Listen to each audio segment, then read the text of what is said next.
Raporterët e Komisionit të Venecias u takuan për gati 3 orë me ekspertë të nivelit të lartë dhe të huaj për të diskutuar mbi reformën në drejtësi. Pas mbledhjes me dyert të mbyllura, eksperti Gent Ibrahimi tha se drafti i hartuar prej ekspertëve të nivelit të lartë është legjitimuar nga raporterët e Venecias.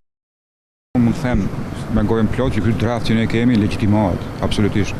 Çështjet që kanë nuanca politike, ata japin vetes kohë dhe mundësi për të menduar dhe për dhënë një përgjigje që është edhe politike, ndonse nuk është natyrën e Komisionit të Venecias, por nuk mund t'i neglizhosh këto, nuk mund ta neglizhosh dimensionin politik këtyre çështjeve.